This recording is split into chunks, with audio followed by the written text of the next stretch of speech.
Younger people have zero chance of getting up the ladder. The median 401k in the United States of a baby boomer is $150,000. They're so fucked. I don't make predictions on this stuff because it's pointless and you just get trolled on the internet for making predictions.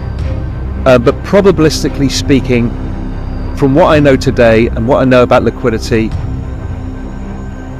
and the regulations and everything else, the probability is that we're going to get a more violent upside cycle with lots of volatility, and it would suggest that the market peaks sometime December, end of the year, early Jan, and sharply corrects, which is exactly what happened last time Trump came in. Powell begins by addressing a common psychological barrier among investors, the anchoring bias.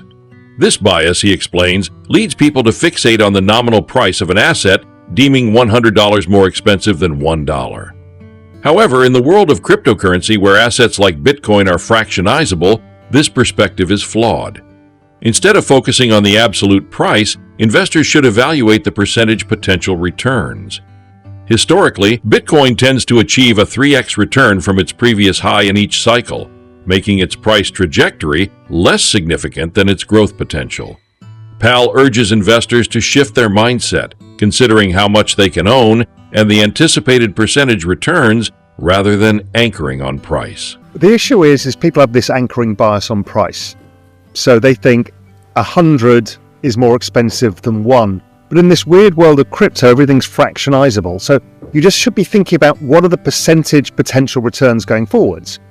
So let's say Bitcoin usually does about a 3x from the previous high, maybe more, depending where you are in the cycle.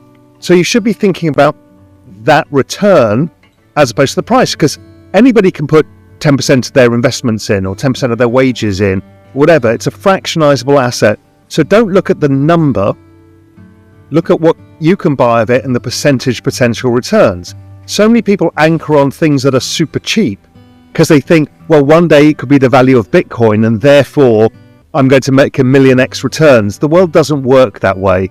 It works, Bitcoin is really the anchoring for the whole space. And over time, right, this space is a $3 trillion asset class today. If I extrapolate the trend rate of growth of adoption or price or market cap, you get to somewhere like 100 trillion by 2034, 10 years. So we're only 3% of that journey. Mm-hmm. So is it expensive or not expensive? It's probably very cheap.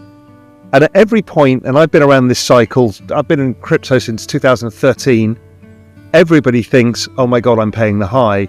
And when you look back, when I paid the highs at 200 back in, well, it actually went up to 1,000 and went back down again. Back in 2013, I'm like, I paid the highs.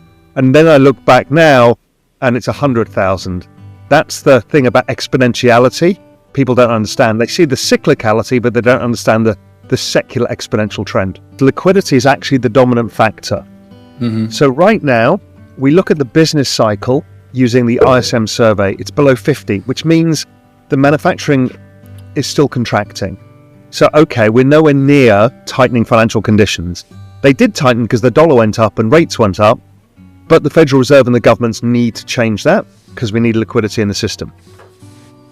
So, even if it went up every single month for 9 months, it's still September next year before you get somewhere near a peak in the business cycle, and crypto tends to that tends to be a rolling top, and crypto tends to have a rolling top around that.